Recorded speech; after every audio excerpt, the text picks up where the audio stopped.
싸움이라든가 전쟁이라든가 갈등이 아닌 화해와 평화의 길을 원하고 있지만 당장 우리의 현실은 반드시 그렇지만은 않은 것 같습니다.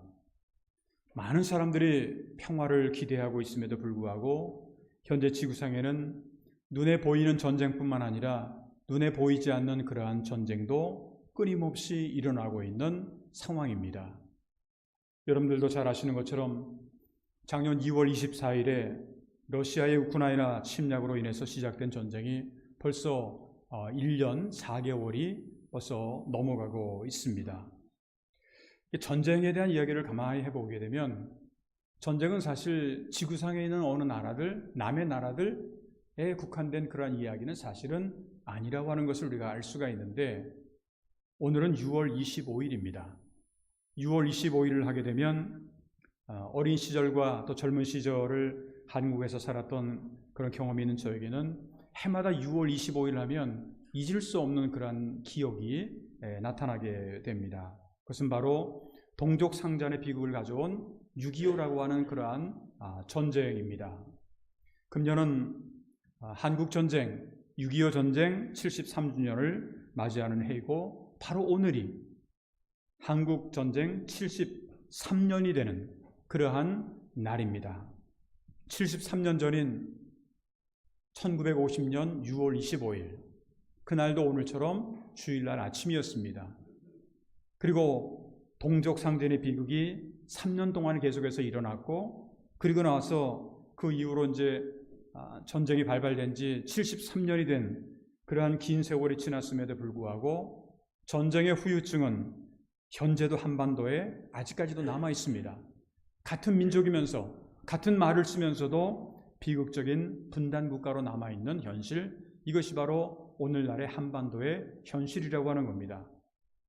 해마다 6월달 말 정도가 되게 되면 제가 가끔 드리는 말씀이긴 합니다만 기록에 의하면 73년 전에 일어난 전쟁으로 인해서 전사하거나 실종되거나 부상을 당한 사람의 숫자는 이루 말로 표현할 수 없는 그러한 정도이고 3년 동안의 6.25 전쟁을 통해서 무려 한 450만 명 정도 되는 사람들이 사망을 하거나 부상을 하거나 행방불명이 되었다라고 그렇게 얘기를 합니다. 우리가 지금 일본에 살고 있는데 지난 6월 23일이 혹시 여러분들 무슨 날인지 아시는지요? 텔레비를 보시게 되면 오키나와에서 전쟁이 일어났던 그러한 그래서 그 일본에서는 그거를 이제 이레이노히라고 그래가지고 그거를 이제 추도의 날이라고도 그렇게 표현할 수가 있겠습니다만 평화기념공원이라고 하는 그 공원에 정말 수많은 사람들의 이름이 적혀 있습니다. 저도 한때 우리 교육자 연수회 때문에 거기 가서 그거를 확인한 적도 있습니다만 한 20여만 명 되는 사람들의 숫자가 얼굴은 없어도 이름이 다 기록이 되어 있습니다. 거기에는 한국 사람들도 꽤 많이 있습니다.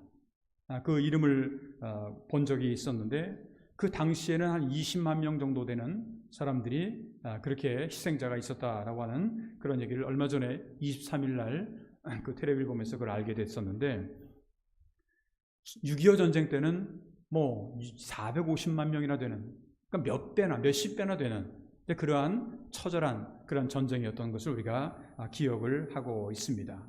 물론 6.25라고 하는 것은 인명피해만 있었던 것은 아닙니다. 사람만 이렇게 많이 희생되고 죽고 이런 것이 아니라 토지를 비롯해서 농업, 공업, 상업 이러한 것 등 전쟁에 의한 피해액은 말로 표현할 수 없을 정도로 엄청난 것이었다라고 하는 것을 우리는 역사를 통해서 알 수가 있습니다. 그래서 어떤 학자는 6.25 같은 그러한 엄청난 전쟁을 겪고도 오늘날 한국이 이렇게 발전하는 것은 기적이라고도 말하는 사람들이 있습니다. 아마도 여러분들이 혹시나 관심을 갖고 계신 분들도 계실지 모르겠습니다만 2030년에 그 엑스포라고 하는 것이 세계적으로 열리게 됩니다. 그래서 지난 주간에 프랑스 파리에서 엑스포 2030 프레젠테이션을 했습니다. 그래서 지금 대표적인 나라가 한국을 비롯해서 사우디아라비아, 이탈리아 이 세 나라가 지금 그 경쟁을 하고 있습니다. 그 2030년에 부산에서 이 엑스포를 하자라고 하는 것 때문에 한국에서도 대통령을 비롯해서 많은 사람들이 나가서 이제 프레젠테이션을 그렇게 했는데, 그 프레젠테이션 가운데서 어떤 얘기가 좀 있었냐면 70년 전만 하더라도 한국이 남북전쟁을 통해서 거의 쓰러져가는 나라, 남의 나라의 도움을 받지 않고서는 살아갈 수 없는 그런 나라가 지금 70년 후에 이 한국의 모습이 어떤 모습이었는가라고 하는 것을 이 프레젠테이션을 통해서 그렇게 발표를 해서 많은 사람들에게 공감을 얻었다라고 하는, 어떻게 이 70년 전에는 이렇게 망해가는 나라가 이렇게 70년 후에 이렇게 한국이 이렇게 많이 발전을 했을까 하는 어떤 그런 것을 이제 프레젠테이션을 했을 때 많은 사람들이 공감을 가는 그런 내용이 있었다라고 하는 그런 기사를 본 적이 있습니다. 그런데 문제는 오늘날의 현실의 문제입니다. 73년이 지난 오늘 아직도 대한민국에서는 전쟁의 위협이 사라지지 않고 있다라고 하는 겁니다.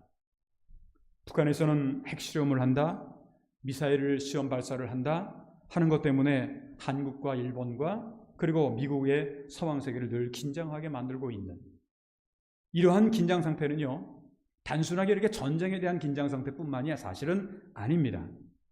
그 세계 곳곳에서 긴장 상태가 벌어지고 있는데, 제가 조금 전에 눈에 보이는 전쟁도 있지만 눈에 보이지 않는 전쟁도 있다 하는 이제 그런 말씀을 드렸는데, 어떠한 갈등이 많이 있냐면 요즘에 들어서 가진 사람과 가지지 못한 사람들의 갈등이 많습니다. 일본에도 옛날에는 선진국이고 중진국이어서 중간계층의 사람들이 굉장히 많다고 그랬는데, 요즘 같은 경우에는 사실은 밥을 제대로 못 먹는 사람들도 꽤 많다라고 하는 그런 얘기를 기록을 통해서 그렇게 본 적이 있습니다. 가진 사람과 가지지 못한 사람들, 이거는 저 아프리카라든가 아니면 저 남미라든가 이렇게 부익부 빈익빈의 현실이 아주 첨예하게 있는 그런 나라들만 있는 것이 아니라 오늘날의 일본도 한국도 이런 것들이, 이런 문제가 나타나고 있다고 하는 겁니다. 가진 사람과 가지지 못한 사람의 갈등이 있다고 하는 거죠. 지배자와 피지배자들의 갈등이 있고, 지역 간의 갈등이 있고, 민족 간의 갈등이 있고, 나라와 나라와의 갈등이 계속되어서 이어지고 있는, 이것이 바로 오늘의 우리의 현실이라고 하는 겁니다. 이러한 긴장과 갈등 속에서 살아오고 있는 우리들에게 우리 주님은 우리에게 무엇을 원하고 계실까? 오늘 성경 말씀 18절을 보게 되면 이런 말씀을 합니다. 할 수 있거든 너희로서는 모든 사람과 더불어 화목하라. 참 절대적으로 우리가 다른 사람들과 더불어 화목해야 하는 생활을 할 수 없는 경우도 있으니까 그렇게 얘기가 나오는지 모르겠습니다. 할 수 있거든, 가능하면 이렇게 해라 라고 하는 거죠. 하나님을 믿고 신앙생활을 하는 성도로서 우리에게 주어진 사명이 있다고 한다면 모든 사람과 더불어 화목하는, 이걸 이제 영어로 말하면 피스메이커라고 얘기를 합니다. 피스메이커가 되는, 사도 바울은 고린도 후서 5장 18절부터 19절에 보게 되면 모든 것이 하나님께로부터 났으며 그가 그리스도로 말미암아 우리를 자기와 화목하게 하시고 또 우리에게 화목하게 하는 직분을 주셨으니 곧 하나님께서 그리스도 안에 계시사 세상을 자기와 화목하게 하시며 그들의 죄를 그들에게 돌리지 아니하시고 화목하게 하신 말씀을 우리에게 부탁하셨느니라. 이렇게 기록을 하면서 우리 성도들은 화목하게 하는 그러한 사명이 있다라고 하는 것을 성경은 강조를 하고 있습니다. 우리가 믿음을 가지고 신앙생활을 하는 것은요, 하나님과의 관계에서만 화목한 것이 아니라 사실은 우리 이웃과의 관계에서도 화목하고 그리고 평화를 만들어가는 사람이 되어야 된다라고 하는 겁니다. 오늘 우리가 교회력으로 성령 강림 5번째 주일을 우리가 맞이하고 있는데, 성령 강림이라고 하는 건 성령이 오셨다라는 거죠. 그 성령이 우리에게 주는 역할이 뭘까? 그것은 바로 우리에게 평화라고 하는 겁니다. 성령이 우리에게 주는 것이 평화이고 우리의 성도의 사명은 모든 사람과 더불어 화목하게 사는 것이다 라고 하는 거죠.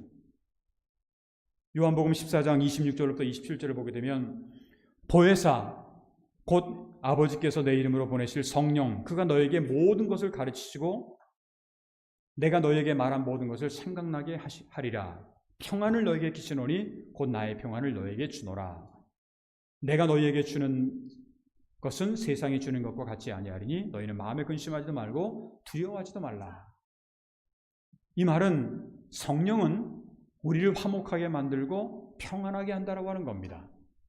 그런데 아직까지 이 지구촌에서 벌어지고 있는 이 우크라이나의 전쟁을 비롯해서 갈등과 긴장이 많은 그러한 이 세상에서 우리가 모든 사람들과 화목하게 살기 위해서는 어떻게 하면 좋을까요? 어떻게 하면 그 비결이 있을까요? 오늘은 6월의 마지막 주일이자 한국 사람이라면 잊을 수 없는 6.25 전쟁 73년을 우리가 맞이하는 그러한 주일을 우리가 맞이하면서 아직도 진행 중인 이 우크라이나의 전쟁 현실을 직시하면서 하나님을 믿는 성도로서 오늘날 우리에게 필요한 신앙의 자세에 대해서 함께 생각해 보면서 오늘은 함께 사는 평화의 길이라 하는 그런 제목으로 말씀을 드리고자 합니다. 그러면 우리 모두가 다 나 혼자만 잘 사는 것이 아니라 함께 사는 평화의 길을 걷기 위해서는 구체적으로 어떻게 하면 좋을까요? 오늘 성경은 우리에게 어떠한 것을 가르쳐주고 있을까요? 먼저 첫 번째, 우리가 지구촌의 모든 사람들과 함께 사는 평화의 길을 걷기 위해서는요, 악에게 지지 말고 선으로 악을 이기면서 살아가야 된다라고 하는 겁니다. 악에게 지지 말고 선으로 악을 이기면서 살아가야 된다. 오늘 성경 말씀 21절을 보게 되면 악에게 지지 말고 선으로 악을 이기라. 우리가 살아가고 있는 이 세상에는요, 항상 악과 선이 공존하고 있습니다. 선만 있으면 얼마나 좋겠어요. 근데 악이라고 하는 것도 의외로 많이 있습니다. 근데 우리가 무엇을 따라 살아가느냐에 따라서 그 인생이 좌우된다고도 볼 수가 있습니다. 선을 따라 살아가느냐, 악을 따라 살아가느냐, 그 사람의 인생이 어떻게 되느냐라고 하는 것을 우리가 알 수가 있다는 거죠.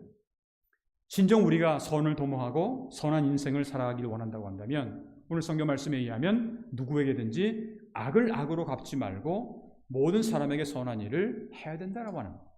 그것을 성경은 가르쳐주고 있습니다. 17절을 다시 한번 보게 되면 아무에게도 악을 악으로 갚지 말고 모든 사람에게 선한 일을 도모하라. 모든 사람에게 선한 일을 도모하라. 우리는 누구나 이 세상에 살아가면서 다 선한 일을 도모하고 싶어요. 다 착한 사람이 되고 싶어요. 그런데 우리의 현실을 보면요, 선한 일보다는 악한 일에 관심이 많아요. 이상하게도. 그리고 자극적인 일에 흥미를 느낍니다. 그냥 선하고 좋은 일들은요, 별로 재미가 없어요. 근데 악하고 그리고 여러 가지 잘못된 길은요, 이상하게 흥미가 많고 재미가 있어요. 어떻게 보면 우리 인간이 이 원죄라고 하는 그런 죄의 본능을 갖고 있기 때문에 그런지 모르겠습니다만, 하여튼 자극적인 일, 죄된 일, 못된 일, 이런 데 대해서 우리가 관심이 많아요. 우리가 대화를 하고 누구랑 이렇게 여러 가지 이야기를 듣더라도요, 다른 사람이 잘못됐다, 못됐다 그런 얘기 들으면요, 되게 기분이 좋고요. 다른 사람이 잘됐다 그러면 그냥 시기심이 나고 질투심이 나고, 이런 것들이 어떻게 보면 우리 인간의 어떻게 보면 죄의 본성을 가지고 있기 때문에 그런 것이 아닌가 하는 생각이 드는데, 하여튼 선한 일보다는 악한 일에 더 관심이 많다라는 것, 이 인간의 본능이라고 하는 겁니다. 그런데 우리가 분명히 명심하지 않으면 안 되는 것은요, 우리가 분명히 선을 행해야 된다는 것을 알면서도 선을 행하지 않는다고 한다면 그건 죄가 된다는 겁니다. 난 아무것도 안 했는데 내가 뭐가 죄인이냐, 이렇게 얘기하는 분이 있죠. 야고보서 4장 17절을 보게 되면 이런 말씀이 있습니다.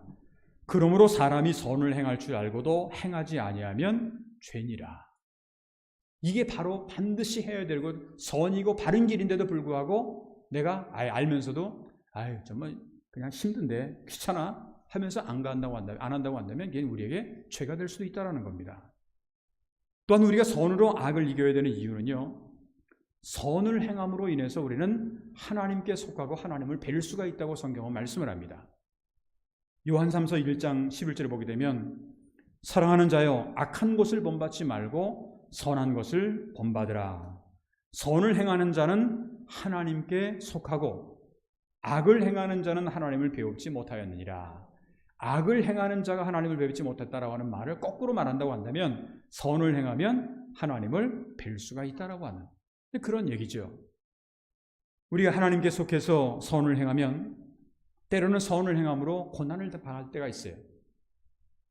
다른 길을 걸어가고 선을 행한다고 해서 모든 것이 다 그냥 내가 원하는 대로 잘 나가냐? 그렇지가 않아요.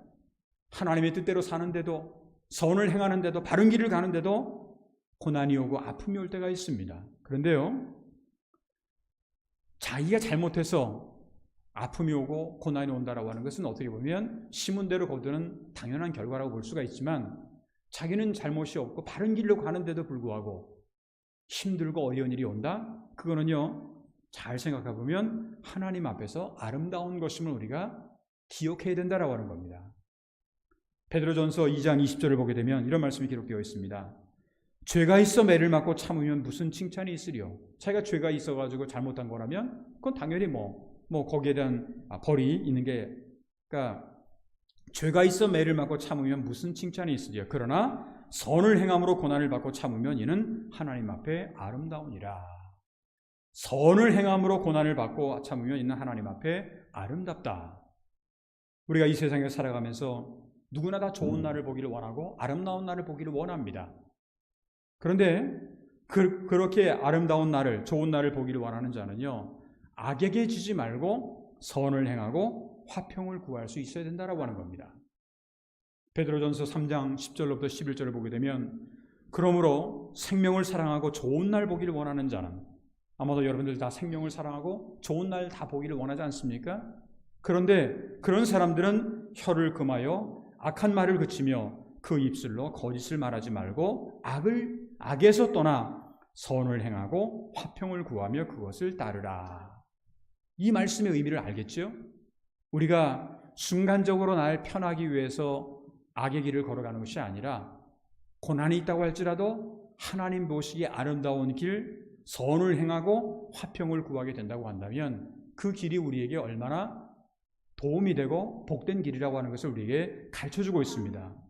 우리가 진정 악한 말을 그치며 악에서 떠나 선을 행하고 함께 사는 평화의 길을 걸어가기 원한다고 한다면 우리는 진정 행복하고 평화를 만들어가는 그런 사람이 될 수가 있어야 된다라고 하는 것을 성경은 우리에게 가르쳐주고 있습니다. 두 번째로, 우리가 함께 사는 평화의 길을 걸어가기 위해서는요, 원수 갚는 일은 주께 맡기고 우리는 저주하지 말고 축복해야 된다라고 하는 겁니다. 오늘 성경 말씀 19절에 있는 말씀, 내 사랑하는 자들아 너희가 친히 원수를 갚지 말고 하나님의 진노하심에 맡기라. 기록되었으되 원수 갚는 것이 내게 있으니 내가 갚으리라고 주께서 말씀하시니라. 이제 우리가 영화를 보거나 우리가 살아가는 그런 인생의 모습 가운데 이렇게 보게 되면 거의 대부분이 원수 갚는 그런 것들이 굉장히 많아요. 제가 가끔 여러분들이 그런 말씀 드린 기억이 납니다만, 저는 그 중고등학교 시절에 영화를 가끔 보죠.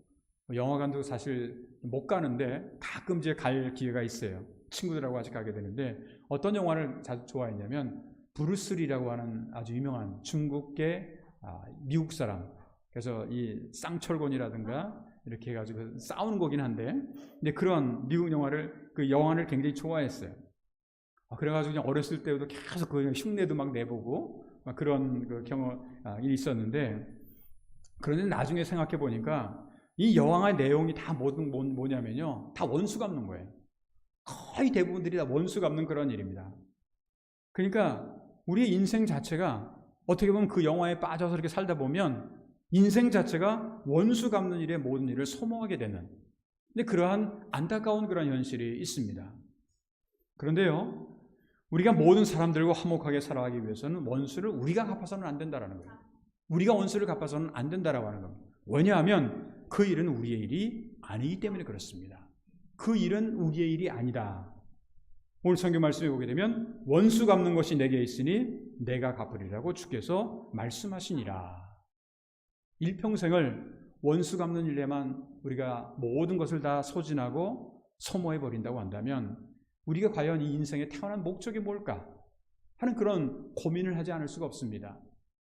남을 미워하기 위해서, 남을 시기하기 위해서, 남을 싸우기 위해서 이런 것들만 하다 보면 우리가 왜 여기 인생을 살아가는가 하는 그런 고민도 하게 되죠. 원수 갚는 것이 우리에게 있다라고 하는 것이 아니라고 하는 것을 분명히 말씀을 하고 있어요. 히브리서 10장 30절에도 보게 되면 원수 갚는 것이 내게 있으니 내가 갚으리라 하시고, 또 다시 주께서 그의 백성을 심판하시리라 말씀하신 것을 우리가 아노니. 이 말은 무슨 말이냐면 우리가 할 일은 원수 갚는 것이 아니라는 거예요. 그리고 오히려 축복하고 저주하지 않는다라는 겁니다. 오늘 성경 말씀 14절에도 보게 되면 너희를 받게 하는 자를 축복하라 저주하지 말라. 저도 목사지만 저도 사람입니다. 살다 보면 아주 저하고 이렇게 잘 가까운 말이 통하는 사람이 있는 것 반면에 이렇게 말이 안 통해요. 그런 사람도 있게 마련이죠. 항상 좋은 사람만 있는 것은 아닙니다. 그런데 때로는 좀 그냥 싫은 사람도 저도 있어요. 예수님도 당시에 예수님도 좋아했던 그런 수제자들하고 베드로, 요한, 야고보 같은 사람도 있었지만 그렇지 않은 제자들도 있었지 않습니까? 그러니까 사람이기 때문에 그럴 수가 있어요. 그런데 우리는 특별히 말을 좀 조심해야 되는 게 뭐냐면 그렇다고 해서 많은 사람들에게 저주하거나 이런 말을 해서는 안 된다라고 하는 겁니다. 마태복음 10장을 보게 되면 예수님께서 제자들을 파송하시는 그러한 장면이 나옵니다.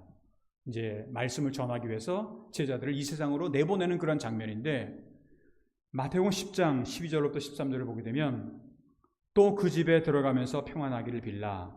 그 집이 이에 합당하면 너희 빈 평안이 너희 거기 임할 것이요 만일 합당하지 아니하면 그 평안이 너희에게 돌아올 것이니라.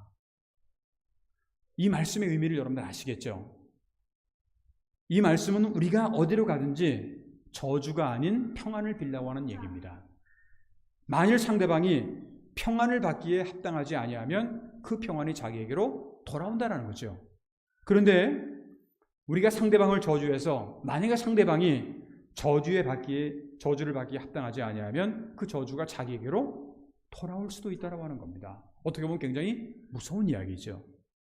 그렇기 때문에 우리는 누구든지 저주를 하지 말고 누구든지 복을 비는 축복을 하는 그러한 거예요. 사도 베드로도 베드로전서 3장 9절에 보게 되면 악을 악으로 욕을 욕으로 갚지 말고 도리어 복을 빌라.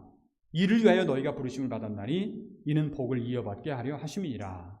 우리가 왜 주님으로부터 부름받았냐면 남에게 욕을 하고 남에게 저주하는 것을 위해서 우리가 부름받은 존재가 아니라 우리는 남에게 복을 빌기 위해서 부름받은 존재라고 하는 겁니다.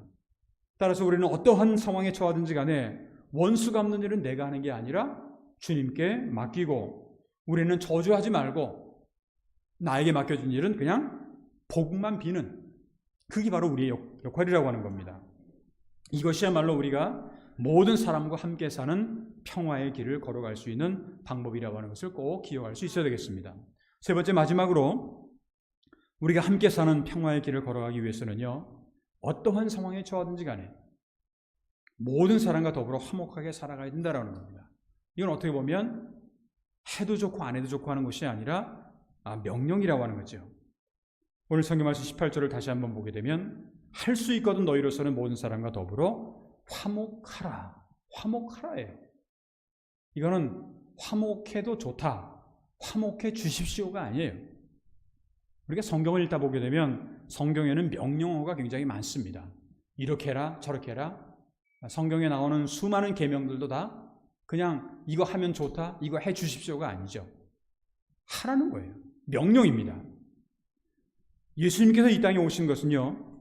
하나님과 우리와의 관계를 화해시키기 위한 것임과 동시에 우리가 서로 간에 화해하고 사랑함으로 참된 평안을 주시기 위한 것이라고 하는 겁니다.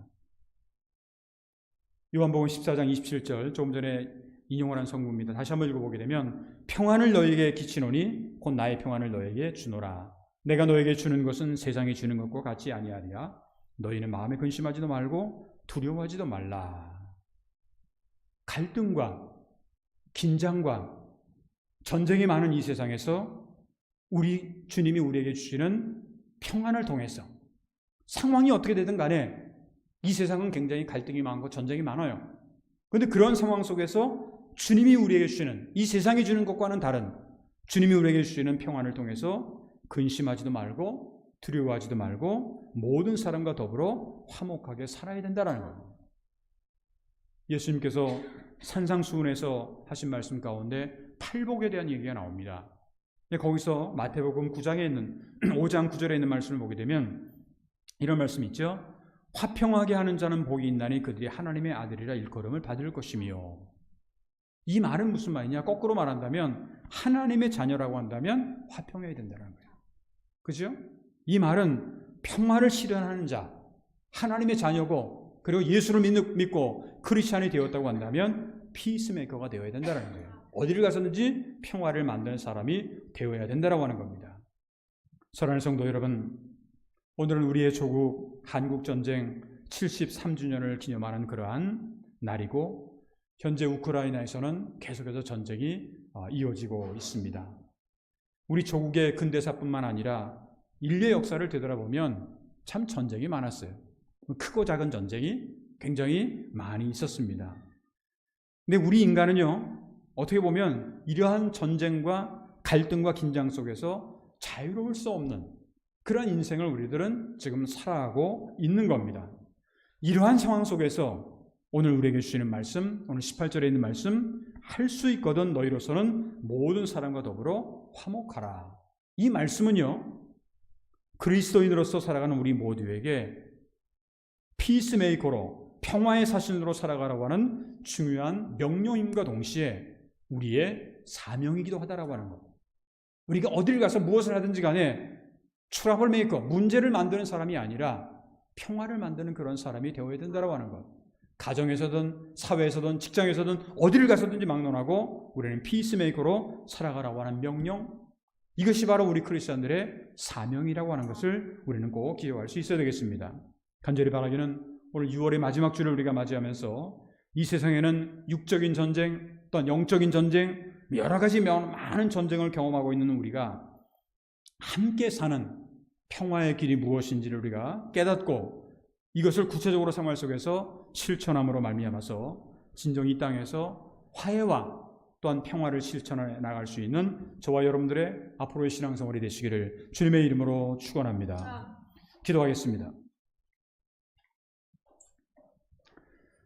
거룩하신 하나님 아버지, 또한 평화의 왕으로 이 땅에 오신 주님, 오늘은 6월 25일 특별히 우리 조국의 전쟁 73년을 우리가 맞이하는 그러한 주일입니다. 이 주일에 우리가 일본 땅에서 또한 이렇게 몸된 교회에 나와서 또한 각 가정에서 온라인을 통해서 하나님 앞에 예배를 드릴 수 있도록 인도하심을 진심으로 감사를 드립니다. 세상에서는 전쟁과 갈등과 긴장이 계속해서 이어지고 있는 가운데지만 오늘 주신 말씀을 통해서 함께 사는 평화의 길이 무엇인가를 다시 한번 말씀을 통해서 깨닫게 하시며 우리가 이 세상에 살아가면서 악에게 지지 말고 선으로 악을 이기며 살아가는 우리가 되게 하여 주시오며 원수 갚는 일은 주께 맡기고 저주하지 말고 축복하는 인생이 될 수 있도록 인도하여 주시옵소서. 또한 어떠한 상황에 처하든지 간에 모든 사람과 더불어 화목하게 살아가는 그러한 저희들의 삶이 될 수 있도록 주님께서 인도하여 주셨기를 간절히 원하고 기도하옵나이다.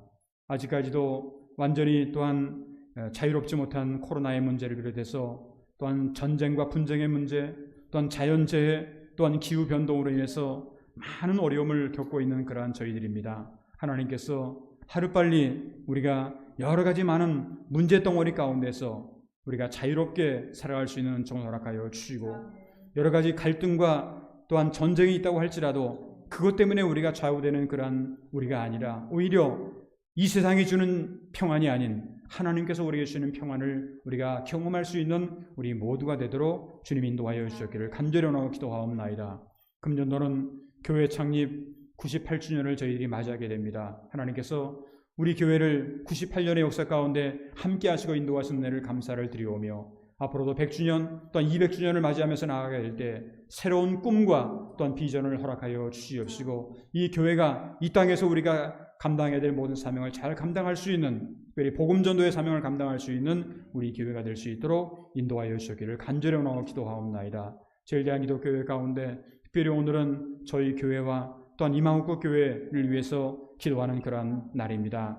일본에 있는 우리 전 제일대한 기독교에 속해 있는 모든 교회들이 함께 기도한 때 이 기도의 제목들이 하나님의 은혜 가운데서 좋은 열매로 나타날 수 있도록 인도하여 주시옵소서. 우리 성도들 가운데 영육간의 질고로 동당하는 성도들이 있습니다. 여러 가지 고민과 아픔과 상처 가운데 살아가는 성도들도 있는 줄 압니다. 남에게는 말할 수 없는 고민을 가지고 아버지 하나님 고민하며 살아가는 성도들이 있는 줄 압니다. 한 분 한 분 처해져 있는 환경과 상황은 다를지라도 한 분 한 분의 모든 형편과 사정을 하나님은 아시오니 붙들어 주시고 주님께서 위로하시며 주님께서 새로운 힘을 주시며 주님께서 날마다 함께 동행하시는 임마누엘의 은총을 허락하여 주셨기를 간절히 원하고 기도하옵나이다. 앞으로 일주일 동안 살아갈 때에도 늘 저희들에게 성령의 인도하심과 또는 하나님께서 늘 우리와 함께 하시는 임마누엘의 축복이 우리 모든 성도들 가운데 함께하여 줄 믿사오고 감사하며 주 예수 그리스도의 이름으로 간절히 축복하며 기도하옵나이다.